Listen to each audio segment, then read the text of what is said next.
Hello everybody, study ਪਾਠਸ਼ਾਲਾ 'ਚ ਤੁਹਾਡਾ ਬਹੁਤ-ਬਹੁਤ ਸਵਾਗਤ ਹੈ। ਅੱਜ ਆਪਾਂ ਗੱਲ ਕਰਾਂਗੇ ਕੰਪਲੀਟ ਬੁੱਕ ਲਿਸਟ ਜੋ ਕਿ PCS ਐਗਜ਼ਾਮ ਵਿੱਚ ਕਾफ़ੀ ज़्यादा ਸਹਾਇਕ ਹੋਣ ਵਾਲੀ ਹੈ। So will be talking about the book list, ਠੀਕ ਹੈ, ਜੋ ਕਿ prelims as well as mains 'ਚ ਤੁਹਾਡੀ ਹੈਲਪ ਕਰੇਗੀ ਤੇ ਜਿਹਦੇ ਕਰਕੇ ਤੁਸੀਂ ਇਹ ਪੂਰਾ ਐਗਜ਼ਾਮ ਜੋ ਹੈ ਉਹ ਕਲੀਅਰ ਕਰ ਸਕਦੇ ਹੋ। ਪੂਰੀ ਇਹਦੇ 'ਚ ਗੱਲ ਕਰਾਂਗੇ ਡਿਟੇਲ 'ਚ, ਠੀਕ ਹੈ, ਤੇ ਕਿਹੜੀ ਬੁੱਕਸ ਦੇ ਆਲਟਰਨੇਟਿਵਸ ਵੀ ਆਪਾਂ ਡਿਸਕਸ ਕਰਾਂਗੇ। ਜੇ ਇੱਕ ਬੁੱਕ ਨਹੀਂ ਪੜ੍ਹ ਸਕਦੇ ਤਾਂ ਦੂਸਰੀ ਬੁੱਕ ਕਿਹੜੀ ਹੋ ਸਕਦੀ ਹੈ। ਤਾਂ ਸਟੇਟ ਵੇ ਆਪਾਂ ਸਟਾਰਟ ਕਰਦੇ ਹਾਂ। ਸਭ ਤੋਂ ਪਹਿਲਾ ਜੋ ਟੌਪਿਕ ਹੈ that is the ancient history ਦੇ ਪੋਰਸ਼ਨ ਤੋਂ ਸਟਾਰਟ ਕਰਦੇ ਹਾਂ। ਹਿਸਟਰੀ ਦਾ ਜੇ ਟੋਟਲ ਆਪਾਂ ਦੇਖੀਏ ਤਾਂ ਕਿਤੇ ਨਾ ਕਿਤੇ ਜੋ ਰੋਲ ਹੈ 20 ਕੁਐਸਚਨਸ ਦਾ ਬਣ ਜਾਂਦਾ ਹੈ। ਜੇ ਵੇਟੇਜ ਦੇਖੀਏ that includes even world history ਨੂੰ ਮਿਲਾ ਕੇ ਆਪਾਂ ਗੱਲ ਕਰੀਏ ਤਾਂ 15 to 20 ਕੁਐਸਚਨਸ ਤਾਂ ਬਣਦੇ ਹੀ ਬਣਦੇ ਹੈ। ਤਾਂ ਡੈਟ ਮੀਨਸ ਕਿ ਜੋ 1/5 ਆਫ ਦੀ ਐਗਜ਼ਾਮ ਹੈ ਉਹ ਸਿਰਫ ਹਿਸਟਰੀ ਦਾ ਹੈ, ਜਿਹਦੇ ਵਿੱਚ ਸਾਰੇ ਦੇ ਸਾਰੇ ਕੰਪੋਨੈਂਟਸ ਕਿਤੇ ਨਾ ਕਿਤੇ ਆ ਜਾਂਦੇ ਹੈ, ਠੀਕ ਹੈ। ਇਸ ਚੀਜ਼ ਦਾ ਧਿਆਨ ਰੱਖਣਾ ਹੈ। ਹੁਣ ਐਂਸ਼ੀਅੰਟ ਹਿਸਟਰੀ ਤੋਂ ਆਪਾਂ ਸਟਾਰਟ ਕਰਦੇ ਹਾਂ। ਐਂਸ਼ੀਅੰਟ ਹਿਸਟਰੀ ਕਾफ़ੀ ਜ਼ਿਆਦਾ ਵਾਸਟ ਸਬਜੈਕਟ ਆ ਜਾਂਦਾ, ਇਟ ਇਜ਼ ਕੁਆਇਟ ਵਾਸਟ, ਤੇ ਇਹਦੇ ਵਿੱਚ ਸੋਰਸਿਸ ਵੀ ਬਹੁਤ ਸਾਰੇ ਨੇ, ਠੀਕ ਹੈ। ਸਭ ਤੋਂ ਜ਼ਿਆਦਾ ਕੰਪਰੀਹੈਂਸਿਵ ਜੋ ਇਹਦੇ ਸੋਰਸ ਹੈ ਹਿਸਟਰੀ ਦਾ, ਜੇ ਐਂਸ਼ੀਅੰਟ ਹਿਸਟਰੀ ਦੀ ਗੱਲ ਕਰੀਏ ਜਿਹਦੇ ਵਿੱਚ ਸਾਰਾ ਕੁਝ ਹੀ ਕਵਰ ਹੋ ਜਾਂਦਾ ਹੈ, ਡੈਟ ਇਜ਼ ਉਪਿੰਦਰ ਸਿੰਘ। ਇਹ PM ਜੋ ਆਪਣੇ ਪਹਿਲੇ PM ਹੈ ਮਨਮੋਹਨ ਸਿੰਘ ਜੀ, ਉਹਨਾਂ ਦੀ ਡਾਟਰ ਹੀ ਹੈ, ਤੇ ਇਹਨਾਂ ਦੀ ਜੋ ਬੁੱਕ ਹੈ ਉਹ ਕਾफ़ੀ ਮੋਟੀ ਹੈ, ਠੀਕ ਹੈ, ਕਾफ़ੀ ਕੰਪਰੀਹੈਂਸਿਵ ਹੈ ਆਪਣੇ ਆਪ 'ਚ, ਤੇ ਸਾਰਾ ਕੁਝ ਇਹਦੇ 'ਚ ਬਹੁਤ ਅੱਛੇ ਤਰੀਕੇ ਨਾਲ ਕਵਰ ਹੋ ਜਾਂਦਾ ਹੈ, ਠੀਕ ਹੈ। So it is quite comprehensive.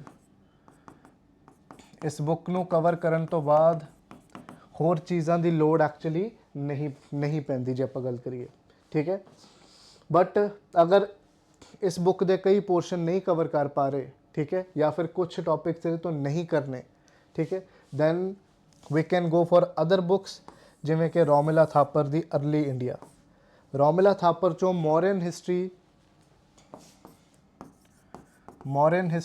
ਬਿਕॉज ਰੋਮਿਲਾ ma'am ਜੋ ਹੈ ਮੌਰੀਅਨ ਹਿਸਟਰੀ ਤੇ ਬਹੁਤ ਵੱਡੀ ਅਥਾਰਟੀ ਹੈ, ਤਾਂ ਮੌਰੀਅਨ ਹਿਸਟਰੀ ਬੈਸਟ ਰੋਮਿਲਾ ਥਾਪਰ ਜੀ ਦੀ ਹੀ ਮੰਨੀ ਜਾਂਦੀ ਹੈ। ਤੇ ਪੋਸਟ ਮੌਰਿਆ ਏਜ, ਉਸ ਤੋਂ ਬਾਅਦ ਸ਼ਾਕਾਜ਼, ਪਹਲਵਾਸ, ਠੀਕ ਹੈ, ਇੰਡੋ ਗ੍ਰੀਕਸ, ਇਹ ਸਾਰਾ ਜਿੰਨਾ ਵੀ ਹੈ, ਠੀਕ ਹੈ, ਇਹ ਰੋਮਿਲਾ ਥਾਪਰ ਵਾਲੇ अर्ਲੀ ਇੰਡੀਆ ਵਾਲੀ ਬੁੱਕ ਤੋਂ ਕਿਤੇ ਨਾ ਕਿਤੇ ਕਵਰ ਕੀਤਾ ਜਾ ਸਕਦਾ, ਠੀਕ ਹੈ। ਬਾਕੀ ਨਿਊ NCERT ਹੈ themes in Indian history, that is part 1, ਉਹਦੇ 'ਚ ਓਨਲੀ 4 ਚੈਪਟਰਸ ਹੀ ਹੈ, ਠੀਕ ਹੈ, ਤੇ ज़्यादा ਬਲਕੀ ਨਹੀਂ ਹੈ, ਉਹ ਵੀ ਕਵਰ ਕਰਨੀ ਜ਼ਰੂਰੀ ਹੈ।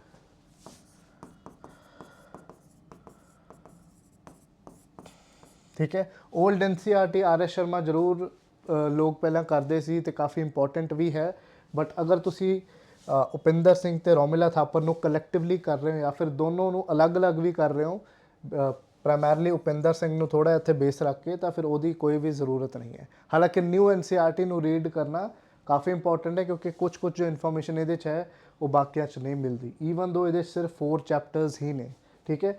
ਬਾਕੀ ਅਗਰ ਬਹੁਤ ਹੀ ਇਨ ਕੇਸ ਐਗਜ਼ਾਮ ਦੇ ਕੋਲ ਤੁਸੀਂ ਤਿਆਰੀ ਸ਼ੁਰੂ ਕੀਤੀ ਹੈ ਜਾਂ ਫਿਰ ਜਸਟ ਇੱਕ ਕੁਇਕ ਰਿਵੀਜ਼ਨ ਦੇਣਾ ਹੈ ਤੇ ਤੁਹਾਡੇ ਕੋਲ ज़्यादा ਟਾਈਮ ਨਹੀਂ ਹੈ ਫॉर ਸਮ ਰੀਜ਼ਨ, ਤਾਂ DN ਝਾ ਦੀ अर्ਲੀ ਇੰਡੀਆ ਜੋ ਕਿ ज़्यादा ਬਲਕੀ ਨਹੀਂ ਹੈ, ਉਹ ਵੀ ਕੀਤੀ ਜਾ ਸਕਦੀ ਹੈ ਫॉर ਐਂਸ਼ੀਅੰਟ ਹਿਸਟਰੀ, ਠੀਕ ਹੈ। ਇਹ ਮੋਰ ਦੈਨ ਇਨਫ ਹੈ, ਇਸ ਤੋਂ ਬਾਹਰ ਕਰਨ ਦੀ ਬਿਲਕੁਲ ਵੀ ਲੋੜ ਨਹੀਂ ਹੈ, because that is not required. In case ਕੋਈ ਸਵਾਲ ਆਉਂਦਾ ਵੀ ਹੈ ਜੋ ਕਿ ਕਿਸੇ ਵੀ ਬੁੱਕ 'ਚ ਆਪਾਂ ਨੂੰ ਨਹੀਂ ਮਿਲਦਾ ਹੈ, ਤਾਂ ਉਸ ਸਵਾਲ ਨੂੰ ਕਿਤੇ ਨਾ ਕਿਤੇ ਇਗਨੋਰ ਕੀਤਾ ਜਾ ਸਕਦਾ ਹੈ ਜਾਂ ਫਿਰ ਇੰਟੈਲੀਜੈਂਟ ਗੈਸ ਮਾਰੀ ਜਾ ਸਕਦੀ ਹੈ, ਕਿਉਂਕਿ there is no negative marking in PCS prelims. ਤਾਂ ਇਹਦੇ 'ਚ ਕੁਐਸਚਨ ਸਾਰੇ ਅਟੈਂਪਟ ਕਰਨੇ ਹੁੰਦੇ, ਇਹ ਚੀਜ਼ ਵੀ ਯਾਦ ਰੱਖਣੀ ਹੈ, there is no negative marking, so you have to attempt the maximum. So this is all about the ancient history, ਜਿਹਦੇ ਕਾਰਨ ਤੁਹਾਡੀ ਕੰਪਲੀਟ ਜੋ ਤਿਆਰੀ ਹੈ ਇਸ ਸਬਜੈਕਟ ਦੀ ਹੋ ਸਕਦੀ ਹੈ। Then we come on to medieval part, ਜੋ ਕਿ ਫॉर ਸਮ ਰੀਜ਼ਨ ਕਾफ़ੀ ਬੱਚੇ ਸਕਿਪ ਕਰ ਦਿੰਦੇ ਕਿ ਇਹਦੇ 'ਚੋਂ ਕਿਹੜਾ ਕੁਝ ज़्यादा ਕੁਛ ਆਏਗਾ, ਠੀਕ ਹੈ। But medieval history is becoming more important increasingly. Medieval history ਦਾ ਸਪੈਸ਼ਲੀ ਜੋ ਰਾਜਪੂਤ ਹਿਸਟਰੀ ਵਾਲਾ ਪਾਰਟ ਹੈ, ਜੋ ਕਿ 600 to 1200 AD ਵਾਲਾ ਪੋਰਸ਼ਨ ਹੈ, that is the Rajput history, ਜਿਹਨੂੰ अर्ਲੀ ਮੀਡੀਏਵਲ ਵੀ ਕਹਿ ਦਿੰਦੇ ਹੈ, ਉਹਦਾ ਰੋਲ ਹੁਣ ज़्यादा ਇੰਪੋਰਟੈਂਟ ਹੋ ਰਿਹਾ ਹੈ, ਠੀਕ ਹੈ। ਤਾਂ medieval history is now becoming more important, specially ਇਹਦਾ ਕਲਚਰਲ ਪਾਰਟ ਜਿਹਦੇ ਵਿੱਚ ਟੈਂਪਲਸ, ਭਗਤੀ ਮੂਵਮੈਂਟ ਤੇ ਸਾਰਾ ਕੁਝ ਆ ਜਾਂਦਾ ਹੈ।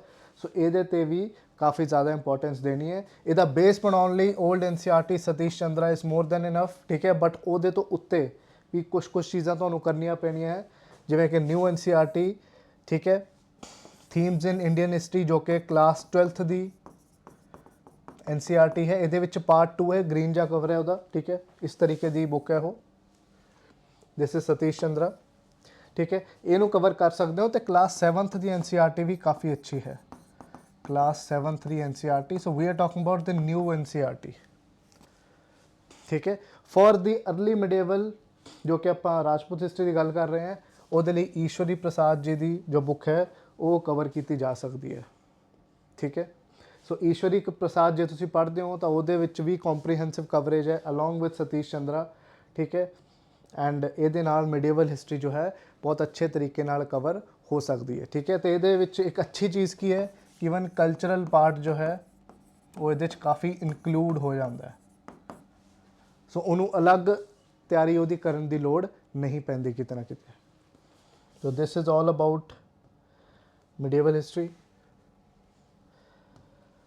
Then let's come to modern history, ਜਿਹਦੇ ਤੇ ਬੱਚੇ ਕਾਫੀ ਜ਼ਿਆਦਾ ਫੋਕਸ ਕਰਦੇ ਆ। ਤਾਂ ਇਹ ਵੀ ਦੇਖਿਆ ਗਿਆ ਹੈ ਕਿ ਪਾਸਟ ਵਿੱਚ ਜ਼ਿਆਦਾ ਕੁਐਸਚਨ ਮਾਡਰਨ ਹਿਸਟਰੀ ਤੋਂ ਆਉਂਦੇ ਆ, but nowadays we are seeing ਕਿ ਐਗਜ਼ਾਮ ਵਿੱਚ ਜੇ 15 ਕੁਐਸਚਨ ਹੈ ਤਾਂ ਮਾਡਰਨ ਤੋਂ ਇਹ ਵੀ ਹੋਇਆ ਕਿ 3-4 ਕੁਐਸਚਨ ਹੀ ਆਏ ਤੇ ਐਂਸ਼ੀਅੰਟ ਮਿਡੀਵਲ ਤੋਂ ਜ਼ਿਆਦਾ ਆਏ ਹੈ। ਸੋ ਇਹ ਕਦੇ ਵੀ ਸੋਚ ਕੇ ਨਹੀਂ ਚੱਲਣਾ ਕਿ ਮਾਡਰਨ ਤੋਂ ਜ਼ਿਆਦਾ ਹੀ ਆਏਗਾ, ਇਹ ਉੱਪਰ ਨੀਚੇ ਵੀ ਜੋ ਹੈ ਟ੍ਰੈਂਡ ਹੋ ਸਕਦਾ ਹੈ। ਕਿਸੇ ਵੀ ਪੋਰਸ਼ਨ 'ਚੋਂ ਜ਼ਿਆਦਾ ਕੁਐਸਚਨਸ ਆ ਸਕਦੇ ਆ, ਬੀਟ ਐਂਸ਼ੀਅੰਟ, ਮਿਡੀਵਲ ਔਰ ਮਾਡਰਨ, ਠੀਕ ਹੈ। ਮਾਡਰਨ ਵੀ ਕਾਫੀ ਵਾਸਟ ਹੈ, ਠੀਕ ਹੈ, ਬਟ ਇਹਦਾ ਜੋ ਬੇਸ ਹੈ ਉਹ ਨਿਊ NCERT ਤੋਂ ਸਟਾਰਟ ਕਰਨਾ ਹੈ। Themes in Indian history part 3, that is class 12th ਦੀ ਜੋ NCERT ਹੈ, ਠੀਕ ਹੈ। ਉਸ ਤੋਂ ਬਾਅਦ ਬਿਪਿਨ ਚੰਦਰਾ, ਹਿਸਟਰੀ ਆਫ ਮਾਡਰਨ ਇੰਡੀਆ, ਠੀਕ ਹੈ। ਓਰੀਐਂਟ ਬਲੈਕ ਸਨ ਇਹਨੂੰ ਕਿਤੇ ਨਾ ਕਿਤੇ ਪਬਲਿਸ਼ ਕਰਦਾ ਹੈ, ਤੇ ਇਹ ਬਿਲਕੁਲ ਬੇਸਿਕ ਬੁੱਕ ਹੈ, ਠੀਕ ਹੈ। ਬੇਸ ਇੱਥੋਂ ਕਿਤੇ ਨਾ ਕਿਤੇ ਆਪਾਂ ਬਣਾਉਣਾ ਹੈ। ਦੈਨ 1885 ਜਾਂ 1857 ਤੋਂ ਬਾਅਦ ਦੀ ਬੈਟਰ ਕਵਰੇਜ ਲਈ ਸੁਮਿਤ ਸਰਕਾਰ ਕੀਤੀ ਜਾ ਸਕਦੀ ਹੈ, ਠੀਕ ਹੈ। ਜੇ ਜ਼ਿਆਦਾ ਡੀਪ 'ਚ ਹਿਸਟਰੀ ਨੂੰ ਕਵਰ ਕਰਨਾ ਚਾਹੁੰਦੇ ਹੋ ਤਾਂ ਸੁਮਿਤ ਸਰਕਾਰ ਕੀਤੀ ਜਾ ਸਕਦੀ ਹੈ, ਐਸਪੈਸ਼ਲੀ ਪੋਸਟ 1880।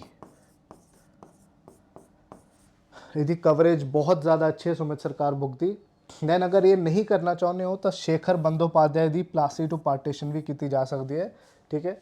ਸੋ ਸੁਮਿਤ ਸਰਕਾਰ ਜਾਂ ਫਿਰ ਸ਼ੇਖਰ ਬੰਦੋਪਾਧਿਆਏ ਕੋਈ ਇੱਕ ਆਪਸ਼ਨ ਲਿਆ ਜਾ ਸਕਦਾ ਹੈ, ਇੱਥੇ ਦੋਨੋਂ ਬੁੱਕਸ ਕਰਨ ਦੀ ਲੋੜ ਨਹੀਂ ਹੈ, ਠੀਕ ਹੈ। So apart from NCERT then Bipin Chandra, ਇਹਨਾਂ 'ਚੋਂ ਕੋਈ ਵੀ ਕਰ ਸਕਦੇ ਹੋ ਜਾਂ ਫਿਰ ਇਹਨਾਂ ਦੇ ਕੁਝ ਚੈਪਟਰਸ ਨੂੰ ਕਰ ਸਕਦੇ ਹੋ, ਠੀਕ ਹੈ। ਹੁਣ ਤੁਸੀਂ ਸੋਚ ਰਹੇ ਹੋਗੇ ਕਿ ਕਾਫੀ ਜ਼ਿਆਦਾ ਸੋਰਸਿਸ ਹੋ ਗਏ ਤਿਆਰ ਕਰਨ ਨੂੰ। ਸੋ ਦ ਥਿੰਗ ਇਜ਼ ਕਿ ਜ਼ਿਆਦਾ ਕੰਪਰੀਹੈਂਸਿਵ ਕਵਰੇਜ ਲਈ ਜ਼ਿਆਦਾ ਮਟੀਰੀਅਲ ਕਿਤੇ ਨਾ ਕਿਤੇ ਲੋੜ ਹੈ, at least some chapters from these books, ਜੇ ਸਾਰਾ ਨਹੀਂ ਵੀ ਕਰਨਾ ਹੈ ਤਾਂ, ਠੀਕ ਹੈ, ਜਿਹਦੇ ਡਾਇਰੈਕਟ ਕੁਐਸਚਨਸ ਕਿਤੇ ਨਾ ਕਿਤੇ ਆ ਰਹੇ ਹੈ। ਹੁਣ ਸਪੈਕਟਰਮ ਇੱਕ ਬੁੱਕ ਹੈ, ਬੜੀ ਫੇਮਸ ਹੈ, ਜੋ ਕਿ ਮਾਡਰਨ ਹਿਸਟਰੀ ਦੇ ਲੋਕ ਕਾਫੀ ਪੜ੍ਹਦੇ ਹੈ, ਸਪੈਕਟਰਮ। ਬਟ ਆਲਵੇਜ਼ ਰਿਮੈਂਬਰ ਜੋ ਸਪੈਕਟਰਮ ਹੈ ਇਟ ਇਜ਼ ਅ ਗਾਈਡ। ਜਿਵੇਂ ਪਹਿਲਾਂ MBD ਬੁੱਕਸ ਗਾਈਡ ਹੁੰਦੀਆਂ ਸੀ ਸਕੂਲ ਟਾਈਮ 'ਤੇ, ਉਸੇ ਤਰੀਕੇ ਨਾਲ ਸਪੈਕਟਰਮ ਇੱਕ ਗਾਈਡ ਹੈ, and it is not a proper textbook. So since it is not a proper textbook, ਇਹਨੂੰ ਬੇਸ ਬਣਾਉਣਾ ਇੱਕ ਅੱਛੀ ਚੀਜ਼ ਨਹੀਂ ਹੈ, ਠੀਕ ਹੈ। ਥੋੜ੍ਹੇ ਟਾਈਮ ਲਈ ਜਸਟ ਰਿਵਾਈਜ਼ ਕਰਨ ਲਈ ਫਿਰ ਵੀ ਇਹਨੂੰ ਕੀਤਾ ਜਾ ਸਕਦਾ ਹੈ, but I will not recommend this as it is not a proper textbook, ਠੀਕ ਹੈ ਜੀ। So this is all about history ਜੇ ਆਪਾਂ ਮਾਡਰਨ ਦੀ ਗੱਲ ਕਰੀਏ। Then we have art and culture. Art and culture ਦਾ ਕਾਫੀ ਪੋਰਸ਼ਨ ਐਂਸ਼ੀਅੰਟ ਮਿਡੀਵਲ ਮਾਡਰਨ ਵਿੱਚ ਕਵਰ ਹੀ ਹੋ ਜਾਂਦਾ ਹੈ। ਮਾਡਰਨ ਹਿਸਟਰੀ ਦੀ ਗੱਲ ਕਰੀਏ ਤਾਂ ਉਹਦੇ ਵਿੱਚ ਬ੍ਰਿਟਿਸ਼ ਆਰਕੀਟੈਕਚਰ ਦੀ ਕੁਝ ਚੀਜ਼ਾਂ ਹੈ ਜੋ ਕਿ ਨਿਊ NCERT ਵਿੱਚ ਕਵਰਡ ਹੈ, ਠੀਕ ਹੈ। ਬਟ ਸਟਿਲ ਅਗਰ ਅਲੱਗ ਵੀ ਕਰਨਾ ਹੈ ਤਾਂ ਇਹਦੇ ਵਿੱਚ 1-2 ਸੋਰਸਿਸ ਹਨ ਜਿਹਨੂੰ ਲਿਆ ਜਾ ਸਕਦਾ ਹੈ, ਜਿਵੇਂ ਕਿ ਫਾਈਨ ਆਰਟਸ ਦੀ NCERT ਜੋ ਕਿ ਕਲਾਸ 11th ਦੀ ਹੈ, ਜਿਹਦੇ ਵਿੱਚ ਆਰਕੀਟੈਕਚਰ ਦੀ ਗੱਲ ਕੀਤੀ ਗਈ ਹੈ।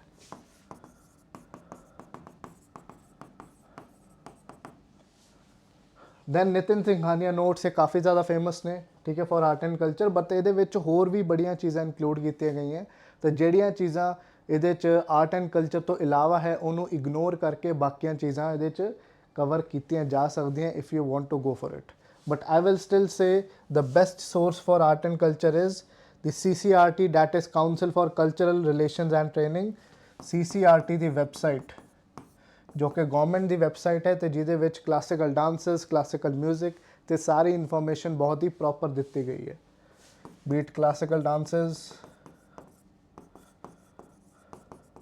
ਮਿਊਜ਼ਿਕ ਔਰ ਐਨੀਥਿੰਗ, ਠੀਕ ਹੈ, ਉਹ ਕਾफ़ੀ ਪ੍ਰੋਪਰ ਇਹਦੇ ਦਿੱਤੀ ਗਈ ਹੈ। So CCRT can be covered along with fine arts. ਜੇ ਥੋੜਾ ज़्यादा हार्ड वर्क करना चाहते हो तो Nitin Singhania can be covered. हालांकि some chapters have to be excluded here।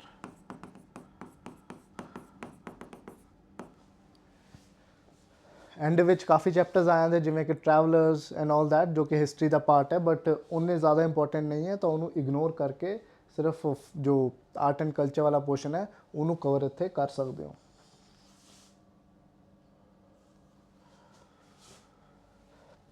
Then comes world history. World history भी काफ़ी वास्ट है but primarily will be doing या फिर जो पूछा जाता है that is the modern world history. ये एंशेंट या मिडीवल का कुछ भी नहीं करना है, सिर्फ एक टॉपिक है जोड़ा कि काइंड ऑफ मिडीवल हिस्ट्री का आता है of the modern world, that is the renaissance.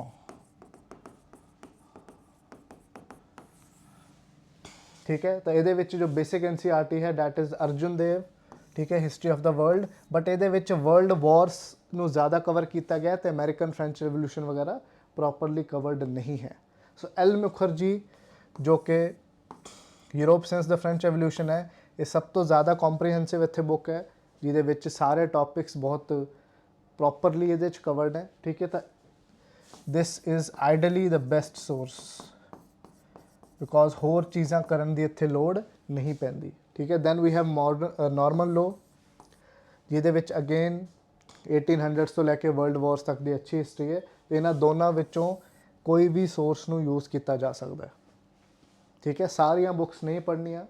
L Mukherjee या नॉर्मन लॉ चो कोई भी एक बुक नूं बेस बनाया जा सकता है। एंड अर्जुन देव जो कि ओल्ड NCERT है, इहदा भी यूज़ इत्थे किया जा सकता है। Then themes in world history एक क्लास 11th की NCERT है, काफ़ी मोटी है पर ये एक चैप्टर है that is of industrial revolution. So only one chapter ही पढ़ना है इस बुक चों, only one chapter, that too on industrial revolution. ठीक है, जिहड़ी चीज़ इत्थे करनी है, अदरवाइज बाकी का कुछ भी कवर नहीं करना। So this is world history. Then environmental studies. Geography के पोर्शन की गल करिए तो एनवायरमेंटल स्टडीज़ का जो रोल है ज़्यादा इंपॉर्टेंट है। एनवायरमेंट के question specially PPSC Punjab PCS काफ़ी पूछे जाते हैं तो अगे भी पूछे जाएंगे। 5 to 10 क्वेश्चन भी आ जाते हैं, ये अच्छी खासी वेटेज है। सो इसनों बिल्कुल भी इग्नोर नहीं करना है। तो बेस बनाने लिए जो बेस्ट है that is the class 9th and 10th ICSE boards की जो बुक्स ने। ठीक है, डॉक्टर कल्पना गुप्ता वाली क्लास 10th की तो क्लास 9th की अमिता गांगुली वाली, ये वाली की जा सकती है, बहुत अच्छी कवरेज है। ठीक है, तो base books are this. So if you want to go for more इन्होंने इग्नोर करके शंकर IAS भी कर सकते हो जो कि अपने आप में काफ़ी कॉम्प्रीहेंसिव है। हालांकि ये करंट अफेयर्स में इंक्लूड करना काफ़ी ज़रूरी है क्योंकि एनवायरनमेंट की काफ़ी चीज़ा करंट विच ही होंगी। ठीक है,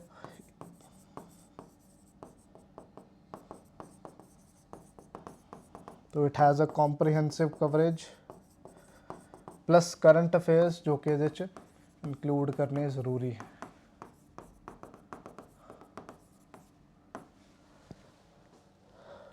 ठीक है, but best is class 9th and 10th NCERTs you can do along with the current affairs. ठीक है, ये बेस्ट ये ऑप्शन रहेगा।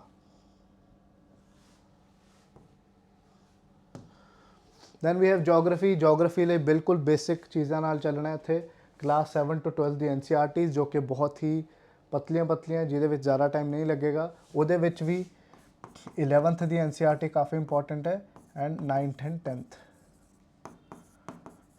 12th NCERT विच ह्यूमन जोग्राफी आ जाती है, वो भी तुसीं कर सकते हो।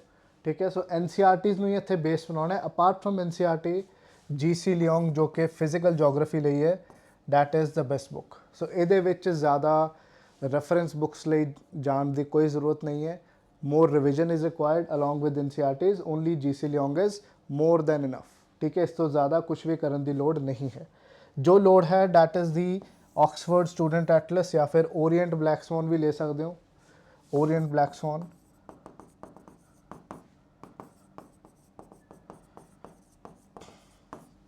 क्योंकि ਮੈਪ ਬੇਸਡ ਜੋ ਪੋਰਸ਼ਨ ਹੈ ਜੋਗ੍ਰਾਫੀ ਦਾ ਕਾਫੀ ਜ਼ਿਆਦਾ ਵੇਟੇਜ ਰੱਖਦਾ ਸਪੈਸ਼ਲੀ ਇਨ ਪੀਸੀਐਸ, ਜਿਹਦੇ ਵਿੱਚ ਰਿਵਰਸ, ਠੀਕ ਹੈ, ਤੇ ਮਾਊਂਟੇਨਸ ਤੇ ਰਿਵਰਸ ਕਿਹੜੇ ਸ਼ਹਿਰਾਂ ਵਿੱਚੋਂ ਜਾ ਰਹੀਆਂ ਹੈ, ਤੇ ਇਸ ਤਰੀਕੇ ਦੇ ਜੋ ਕੁਐਸਚਨਸ ਹੈ ਉਹ ਕਾਫੀ ਪੁੱਛੇ ਜਾ ਰਹੇ। So atlas becomes very important for PCS specially, ਠੀਕ ਹੈ। ਤਾਂ ਮੈਪ ਨੂੰ ਇੱਥੇ ਪ੍ਰਾਇੋਰਿਟੀ ਵਿੱਚ ਰੱਖਣਾ ਹੈ।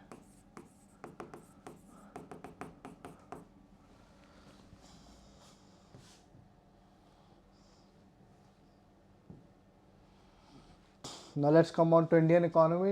Indian economy ਦਾ ਜੋ ਬੈਸਟ ਸੋਰਸ ਹੈ ਡੈਟ ਇਜ਼ ਰਮੇਸ਼ ਸਿੰਘ, ਠੀਕ ਹੈ, ਜਿਹਦੇ ਵਿੱਚ ਬੇਸਿਕਸ ਕਵਰ ਕੀਤੇ ਜਾਂਦੇ ਹੈ। NCERTs ਦਾ ਬਹੁਤ ਜ਼ਿਆਦਾ ਰੋਲ ਨਹੀਂ ਹੈ ਇਹਦੇ ਵਿੱਚ, ਠੀਕ ਹੈ।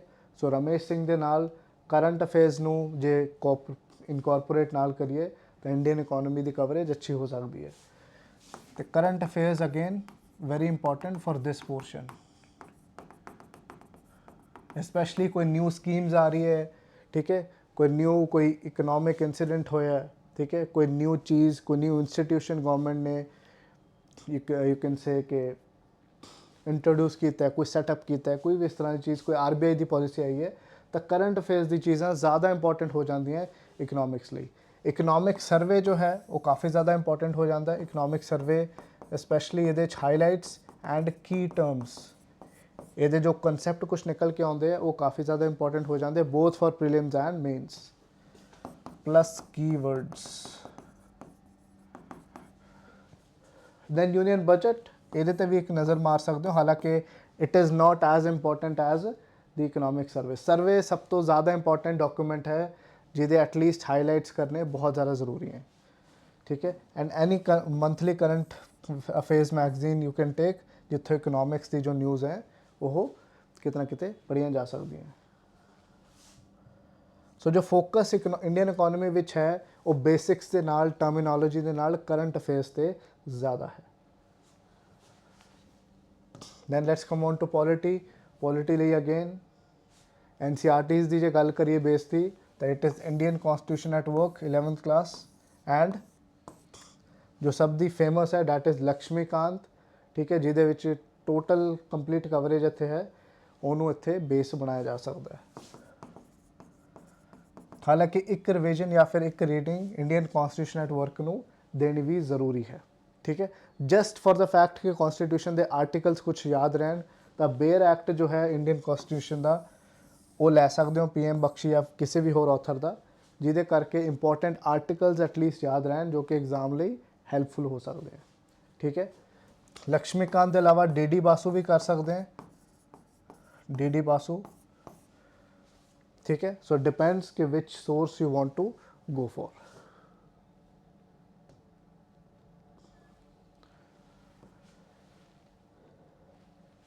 नाउ जनरल साइंस जो कि 15 to 20% वेटेज रखती है just like the entire history. Now ये सेक्शन बड़ा ज़्यादा इंपॉर्टेंट है, थोड़ा इग्नोर भी हो जाता है कदे कदे, but this is very important. Basic science तो NCERTs from class 7 to 10th, ਜਿਹਦੇ ਵਿੱਚ ਕਲਾਸ 8th 9th 10th ਦੀ NCERT ਜ਼ਿਆਦਾ ਇੰਪੋਰਟੈਂਟ ਹੈ, ਜਾਂ ਫਿਰ ਔਰ 8th to 10th ICSE board ਦੀਆਂ ਬੁੱਕਸ। ਇਹਨਾਂ ਦੋਨਾਂ 'ਚੋਂ ਕੋਈ ਵੀ ਕਰ ਸਕਦੇ ਹੋ, ਦੋਨੋਂ ਸਾਈਮਲਟੇਨੀਅਸਲੀ ਕਰਨ ਦੀ ਲੋੜ ਨਹੀਂ ਹੈ, you can go for either, ਠੀਕ ਹੈ। So this is very important specially for general science. ਜਾਂ ਫਿਰ ਅਗਰ ਪੂਰਾ ਇੱਕ ਕੰਪੈਂਡੀਅਮ ਹੀ ਚਾਹੀਦਾ ਹੈ, ਇੱਕ ਹੀ ਬੁੱਕ ਵਿੱਚ ਸਾਰਾ ਕੁਝ ਚਾਹੀਦਾ ਹੈ, ਤਾਂ ਟਾਟਾ ਮੈਗਰੋ ਹਿਲ ਦੀ ਜਨਰਲ ਸਾਇੰਸ ਦੀ ਬੁੱਕ ਵੀ ਕਰ ਸਕਦੇ ਹੋ, ਵਿਚ is very comprehensive, but going for NCERTs is the best here, especially along with the current affairs.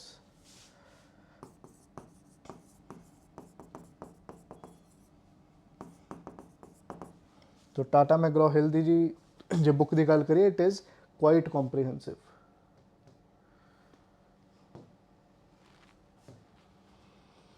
Now next is political theory and international order, ਜੋ ਕਿ ਇੱਕ ਬਹੁਤ ਹੀ ਸਕੈਟਰਡ ਟੌਪਿਕ ਹੈ ਅਤੇ ਪੋਲੀਟੀਕਲ ਸਾਇੰਸ ਦਾ ਇੱਕ ਟੌਪਿਕ ਹੈ, ਜਿਹਦੇ ਲਈ ਕੋਈ ਬੁੱਕ ਇੱਥੇ ਰეკਮੈਂਡ ਨਹੀਂ ਕੀਤੀ ਜਾ ਸਕਦੀ।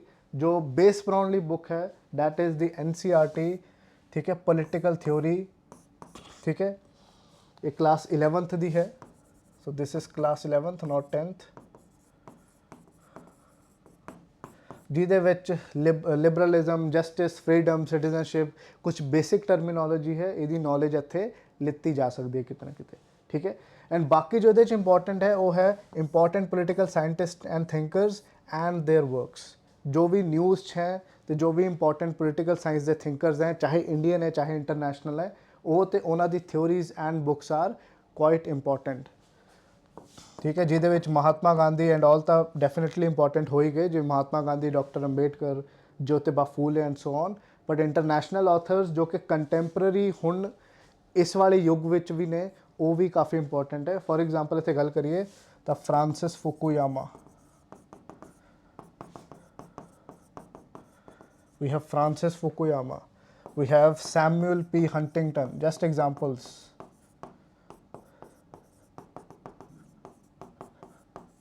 सो ਇਹਦੇ ਵਿੱਚ ज़्यादा ਪਰਸਨੈਲਿਟੀਜ਼ ਤੇ ਉਹਨਾਂ ਦੇ ਵਰਕਸ ਦੀ ਇੱਥੇ ਇੰਪੋਰਟੈਂਸ ਜੋ ਹੈ ਉਹ ਕਾफ़ੀ ज़्यादा ਆ ਜਾਂਦੀ ਹੈ। ਠੀਕ ਹੈ, ਸੋ ਥੋੜਾ ਸਕੈਟਰਡ ਹੈ ਤੇ ਡਿਫਰੈਂਟ ਸੋਰਸਿਸ ਤੋਂ ਇਹ ਕਿਤੇ ਨਾ ਕਿਤੇ ਕਰਨਾ ਪਵੇਗਾ।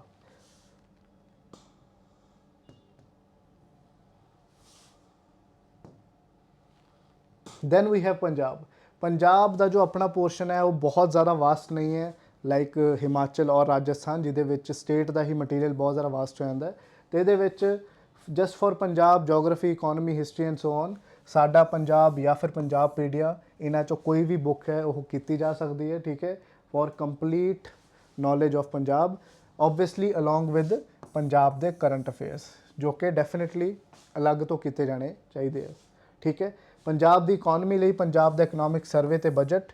ਠੀਕ ਹੈ, ਐਂਡ ਕਰੰਟ ਅਫੇਅਰਸ ਲਈ ਇੰਗਲਿਸ਼ ਟ੍ਰਿਬਿਊਨ ਇੱਥੇ ਸਿਰਫ ਪੰਜਾਬ ਲਈ ਕੀਤਾ ਜਾ ਸਕਦਾ ਹੈ। ਠੀਕ ਹੈ, ਜੇ ਤੁਹਾਡਾ ਪੰਜਾਬੀ ਮੀਡੀਅਮ ਹੈ ਤਾਂ ਪੰਜਾਬੀ ਟ੍ਰਿਬਿਊਨ ਵੀ ਤੁਸੀਂ ਯੂਜ਼ ਇੱਥੇ ਕਰ ਸਕਦੇ ਹੋ। ਠੀਕ ਹੈ, ਤਾਂ ਪੰਜਾਬ ਲਈ ਬਹੁਤ ਜ਼ਿਆਦਾ ਮਟੀਰੀਅਲ ਇੱਥੇ ਨਹੀਂ ਹੈ, ਬਿਕੋਜ਼ ਸਟੇਟ ਲਈ ਉਨਾ ਵੱਡਾ ਸਟੇਟ ਨਹੀਂ ਹੈ ਤੇ ਬਹੁਤ ਜ਼ਿਆਦਾ ਕੰਪਰੀਹੈਂਸਿਵ ਮਟੀਰੀਅਲ ਇੱਥੇ ਨਹੀਂ ਮੰਨਦਾ, ਜਦ ਕਿ ਰਾਜਸਥਾਨ ਵਰਗੇ ਸਟੇਟ ਦਾ ਜੋ ਸਟੇਟ ਦਾ ਮਟੀਰੀਅਲ ਹੈ ਉਹ ਬਹੁਤ ਜ਼ਿਆਦਾ ਵਾਸਟ ਹੋ ਜਾਂਦਾ ਹੈ।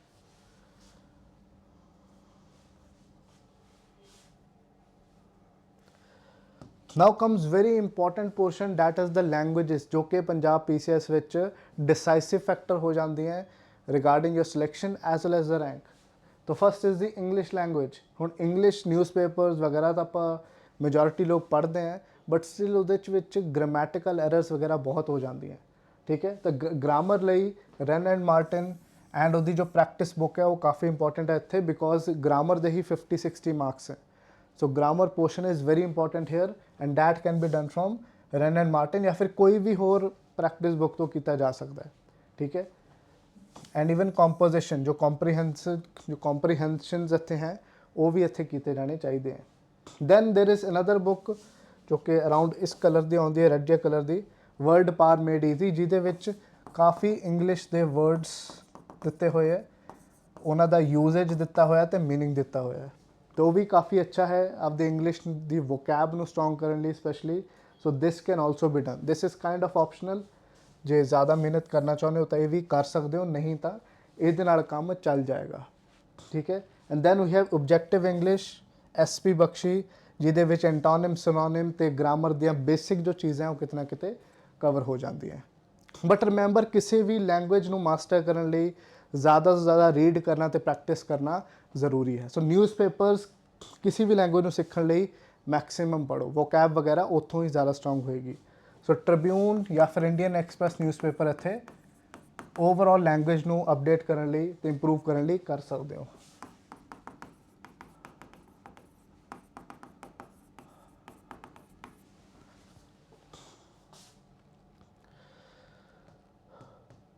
तो after English we have Punjabi language, जो अगेन बहुत ज़्यादा इंपॉर्टेंट है।